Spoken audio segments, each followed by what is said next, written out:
ஊட்டி விட்டு மடியில் படுக்க வச்சு எல்லாம் செஞ்சதுக்கப்புறம் இல்லை இது லவ் இல்லைன்னு போனால் அப்போ நான் என் ஃபீலிங்ஸ் எங்கே சார் இடம் இருக்குது?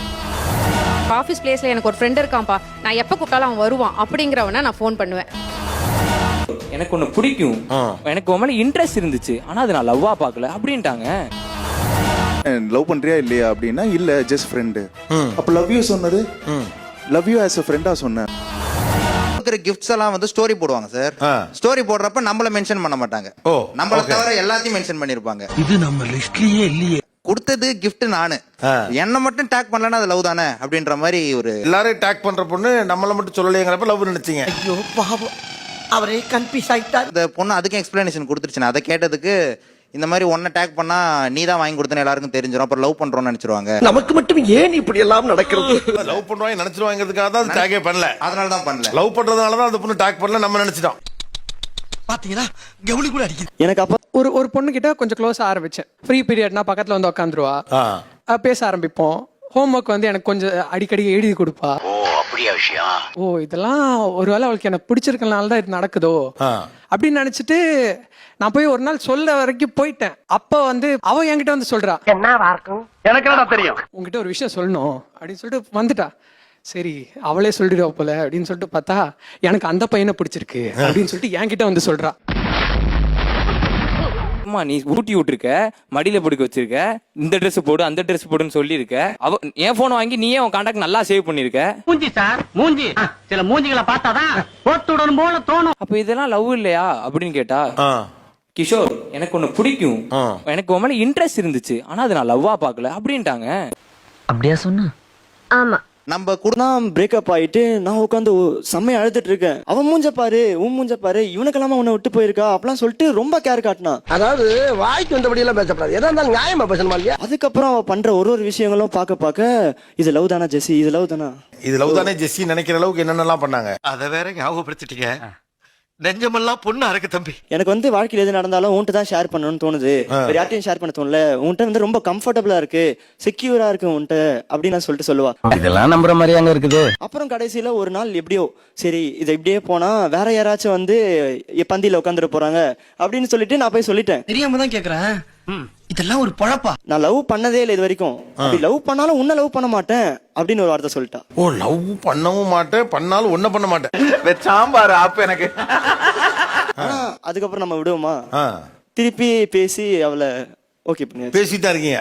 இல்ல அது பிரேக்கப் ஆயிருச்சு. இல்ல நீயே இவ்வளவு கேவலமா இருக்கேன்னு சொல்ல வர்ற. என்னது உங்களுக்கு ஒரு மாதிரி ஒன்ஸ் இன் இயர் ஒரு லவ் பண்ணி ஒரு பிரேக்கப் ஆகி மீண்டு மறுபடி அது ஒரு மாதிரி அது ஒரு லைஃப் ஸ்டைல் ஆயிடுச்சோ? இவனுக்கு உண்மையிலே அறிவில்லையா இல்ல அறிவில்லாதவ மாதிரி நடிக்கிறானே தெரியல. என்னாச்சு? ஒரு பொண்ணு எல்லாம் இவங்க சொன்ன எல்லாமே பண்ணாங்க சார்.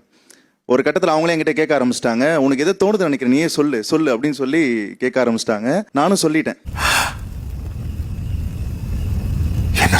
அவங்க என்ன சொன்னாங்க, எனக்கு டைம் வேணும், டிசைட் பண்ணலாம், பேசலாம், அது வரைக்கும் உன்னை பத்தி நிறைய தெரிஞ்சுக்கணும்னு. அது இடையிலேயே வந்து நான் லவ் யூ சொன்னா லவ் யூ டூன்னு சொல்லுவாங்க.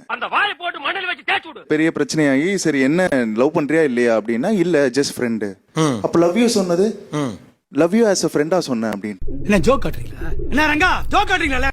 லவ் யூ டூ எப்படி ஃப்ரெண்டா சொல்ல முடியும்னு எனக்கு ஒண்ணுமே புரியல சார். ஓ எனக்குமே புரியல தம்பி. லவ் யூ டூ வரைக்கும் போயாச்சு, ஆனா லவ் இல்ல. ஓஹோ, நான் போய் சொன்னா அந்த பாண்டு பிரேக் ஆயிருமோன்னு நான் வெயிட் பண்ணிட்டு இருந்தேன். சரி, என் கூட இருக்க ஃப்ரெண்ட்ஸ் சும்மா இல்லாம போயிட்டு அந்த பொண்ணுகிட்ட சொல்லிட்டாங்க, இதற்கு இது பதில் இல்லையே, இந்த மாதிரி அவன் வந்து லவ் பண்றான், உன் மேல நிறைய ஃபீலிங்ஸ் வச்சிருக்கான், நீ அவன் கூட இருந்தா உன் லைஃப் நல்லா இருக்குங்கிற மாதிரி சொல்லிட்டாங்க. ஓ அப்படியா விஷயம்? இந்த பொண்ணு ரொம்ப ஒரு மாதிரி வெக்ஸா ஃபீல் ஆகி நல்ல இதா இருப்பானா என்னன்னு எனக்கு தெரியல, உன்ன அந்த அளவுக்கு நான் பாத்துப்பனா அப்படிங்கிற மாதிரி தெரியலன்ட்டு அவங்க ரொம்ப ஃபீல் பண்ணி பேச ஆரம்பிச்சிட்டாங்க. சோலி முடிச்சு. ரிஜெக்ஷன்ல பல மோடு இருக்கு தம்பி. ரிஜெக்ஷன்ல சாரி நோ முடியாது அப்புறம் பார்க்கலாம், உனக்குன்னு அவ்வளவு பொருத்தமானவ இல்ல, உனக்கு இன்னை விட நல்ல பெட்டரான பொண்ணு கிடைப்பா, பயப்பிடிச்சிட்டான். எல்லாம் டெக்னாலஜி. டைரக்ட் ரிஜெக்ஷன் பண்ணியிருந்தா பரவாயில்ல சார். நீங்க தான் நேர்ல சொல்ல, இல்ல நாங்க மட்டும் நேரா சொல்றது. இப்ப இவங்க சொல்றதெல்லாம் பார்க்கல, அவங்க பெர்ஸ்பெக்டிவ்ல இருந்து காதல் மாதிரி தான் இருக்கு. ரைட்டா? ஏன் லவ் இல்லாதுன்னு சொல்லணும், அப்பதான் புரியும். சபாஷ், சரியான போட். அவங்க வந்து மடியில படுத்துக்கோ சொன்னதோ ஊட்டி விட்டதோ அந்த டைம்ல ஷீ வாஸ் இன்ட்ரெஸ்டட். ஒரு ஃப்ரீக் அவுட் வரும், லைக் லவ்ன்றது சும்மா இல்ல, இட்ஸ் அ கமிட்மெண்ட். அப்படித்தான் தெரிஞ்சுக்கணும். ஸோ இப்படி வரும்போது ஒரு சின்ன ஸ்ட்ரகிள் இருக்கும், இந்த இடத்துல நான் என்ன பண்ணணும் அப்படிங்கிறப்போ இல்ல நோ இட்ஸ் நாட் லவ், அப்படின்னு ஒரு பிரேக் போடுவாங்க. என்ன கொடுமை சரவணன். ஆனா சிலருக்கு அது சொல்ல தெரியாது, ஹேண்டில் பண்ண தெரியாது. நான் வந்து இன்ட்ரெஸ்டடா இருந்தேன், பட் இது லவ் தானான்னு எனக்கு தெரியல, இல்ல இது எனக்கு ஃப்ரெண்டா தான் தெரியுது. ஓ நீ அப்படி வரியா? இப்போ என்னை ஸ்டார்டிங்ல நல்லா கேர் பண்ணிட்டு ஊட்டி விட்டு மடியில படுக்க வச்சு எல்லாம் செஞ்சதுக்கு அப்புறம் இல்ல இது லவ்லன்னு போனா அப்ப நான் என் ஃபீலிங்ஸ் எங்க சார் இடம் இருக்கு? இங்க உட்காந்துருக்கேன்னா அங்க இருந்து வந்து ஊட்டி விட்டா அப்ப நான் என்ன நினைப்பேன்? இத்தனை 11 பேர் இருக்கும், அவங்க மட்டும் எனக்கு தனியா வந்து இல்ல நீ சாப்பிட்டு மாட்டி விட்டுட்டா அப்ப நான் லவ்வா தானே பாப்பேன். கரெக்ட். இப்போ இதுங்க சொன்ன முக்காவாசி பேர்ல பாத்தீங்கன்னா எல்லாமே ஸ்கூல் காலேஜ், எல்லா பொண்ணுமே அந்த டைம்ல மெச்சூர்டா யோசிக்க மாட்டாங்க, ஈவன் தோ மென். அப்படியா? அப்படித்தான். இப்ப நீங்க சொல்ற கணக்குப்படி பார்த்தா வேலை செய்யும் இடத்துல வர காதல் மட்டும் தான் சரியான காதலா? அப்படியும் சொல்ல முடியாது சார். அப்ப எங்கதான் சரியான காதல் வரும்? சூப்பரோ சூப்பரா. பாப்போம், ஒர்க் ஆச்சுன்னா பார்க்கலாம், நம்ம வேணாம்னா வேணாம்னு சொல்லிடுவோங்கிற மைண்ட் செட்ல நீங்க இருக்கீங்க. அந்த பையன் இதெல்லாம் பண்ற பொண்ணு நான் லவ் பண்ணுங்கிற மைண்ட் செட்ல இருக்கான். அதை நினைச்சு நான் ரொம்ப பெருமைப்படுறேன்டா. இப்போ உங்களுக்கு இது ரொம்ப சாதாரணமான ஒரு டிப்ளமேட்டிக் ஸ்டேட்மெண்ட்டா நீங்க சொல்லிட்டு போயிடலாம். ஆனா அந்த பையனுக்கு வந்து அது ஏமாற்றம்ல. ஆபீஸ்ல அவ்வளவு பேர் இருந்தாலும் என்ன மட்டும் கரெக்டா அந்த டைம் மட்டும் கூட்டிட்டு போவான். எனக்கு ஒரு ஆபீஸ் பிளேஸ்ல எனக்கு ஒரு ஃப்ரெண்ட் இருக்கான்ப்பா, நான் எப்ப கூப்பிட்டாலும் அவன் வருவான் அப்படிங்கிறவன நான் ஃபோன் பண்ணுவேன். நான் வந்து லவ் பண்றவனா தான் கூப்பிடணும்னு இல்ல. நான் என்ன சொல்றேன்னா நியாயமா இருக்கணும். மத்த பசங்க இந்த அளவுக்கு நான் பழகினா உடனே என்ன திருப்பி வந்து வேற மாதிரி பாக்குறாங்க, நீ ஒருத்தன் தான்ப்பா என்ன தப்பா பாக்கல அப்படிங்கிற கம்ஃபர்ட்டா கூட இருக்கலாம். ஆனா என்ன யாரு கூடயும் பேசாதே பாத்துக்குது, யாருடையும் பேசாத, எந்த மட்டும் தான் பேசணும், எங்கூட தான் நீ டீ பிரேக் வரணும், எங்கூட தான் லஞ்சுக்கு வரணும், எங்கூட தான் போகணும். உங்க கூட டைம் ஸ்பெண்ட் பண்றாங்கன்றதுக்காக இட்ஸ் நாட் தட் லவ். இல்ல இப்ப சாப்பாடுலாம் கொண்டு வரதா அவர் காதலின் சமைக்க எடுத்துக்க வேண்டியது இல்ல. கல்லஞ்சக்காரன் அவ்வளவு நேரம் கதறானே கரையிறானா? பொதுவாவே நம்ம அம்மாக்களோ நம்ம பெரியம்மா பெரியச்சி யாரா இருந்தாலுமே லேடிஸ் அன்னைக்கு அவ அதை பிடிச்சிருக்குன்னு சாப்பிட்டா நான் இன்னைக்கு அதை செஞ்சு வைக்கிறேன் அப்படின்னுவாங்க. இப்படியே உசுப்பேத்தி உடம்ப ரணகலம் ஆக்கிட்டாங்கடா. 1 day 2 days பரவாயில்ல சார், 4 months வருது சார். இவனுக்கு லவ் போச்சுங்கிற கவலையா சோறு போச்சுங்கிற கவலையான்னு எனக்கு தெரியல. பார்த்து சமைச்சு ஒருத்தருக்கு எடுத்துட்டு போனா பெரும்பாலும் நம்ம யாருக்கு அதை செய்வோம்? சார் ஒரு ஃப்ரெண்டா நினைக்கிறவங்களா இருந்தா செய்ய மாட்டோமா? நம்ம செய்ய மாட்டோம். சாம்பார் அப்ப எனக்கு அப்ப என்னன்னா இது வழக்கத்திற்கு மாறான ஒன்று நினைக்க இருக்கிறப்ப அந்த பையன் அது காதல்னு நினைக்கிறதுல என்ன தப்பு இருக்கு? சொல்லு, நீதான் தைரியமான ஆளத்தை சொல்லு. சமைச்சு தர்றது, காம்ப்ளிமெண்ட் கொடுக்கறது, ரொம்ப கேர் பண்றது, இது எல்லாமே வந்து ஃப்ரெண்ட்ஷிப்போட சிக்னல். அப்ப லவ்வோட சிக்னல் எதுன்னு சொல்லுங்க.